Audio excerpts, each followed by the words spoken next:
Welcome back to a special edition of Out Front. We are live in Ukraine tonight, this country at war for now 16 months. And when, or if, this war ends, what comes next? Well, for a small view of that today, we went back to a town that we visited near the start of the war. This is the village of Andriivka. It was attacked and occupied by Russians. It was the most destroyed village in the entire region of Kyiv, just destroyed by relentless shelling.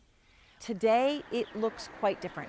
There's been a lot of rebuilding, and one of the people who's been doing a lot of it, so much of the cleanup, is Olga.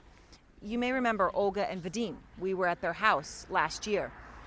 This was the cellar, the root cellar, where they stayed while the Russians were occupying and staying in foxholes in the back.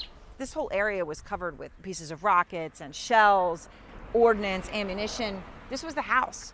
I remember a year ago walking through it. It was completely destroyed, but now it's leveled. Now, Olga and Vadim are divorced. It's another casualty of this war. And Olga has confirmed that her son, her only child, died fighting for Kyiv. It's something she lives with every single day. She lives here alone, and she says she is committed to staying here. She says 20% of the village is gone and is never going to come back. But she's going to stay here and rebuild. She describes it as doing her own small part to rebuild this country for her lost son. This is where she lives now. She said a local businessman donated about 13 of these structures to people in the town. And they're temporary, but this is, as she said, pretty much going to be her permanent home. As she works, again, she describes in her own small way to rebuild. She grows all of her own food, her fruits and vegetables in the back, growing them right on top of the foxholes where the Russians were living. Here's the garden, now full of fruits, vegetables, bird song.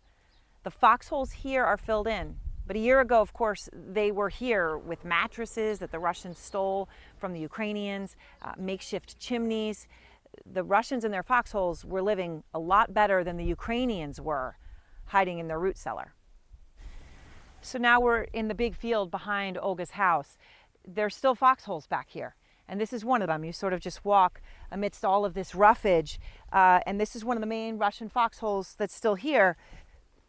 You can go inside. We understand this has been cleaned of mines and other things. And I'll just take you inside.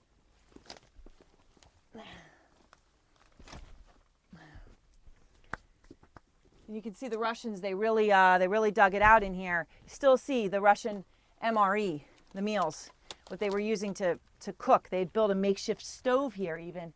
And still, as I mentioned, these makeshift chimneys. And this one was pretty sophisticated. Olga says this is one of the nicest foxholes that the Russians built. And I just want to say again, the Russians were living a lot better than the Ukrainians.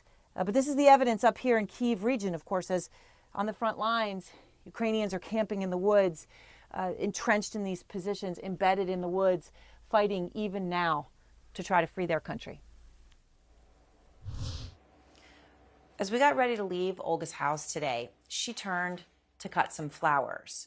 And she brought them to me, asking me to take them to her son, Ivan's grave nearby. It was meaningful to me to be asked because it mattered to her. And we went, and there we saw Ivan as a boy and then as a soldier. And I laid his mother's beautiful flowers from her garden, and we thought about this one precious lost life.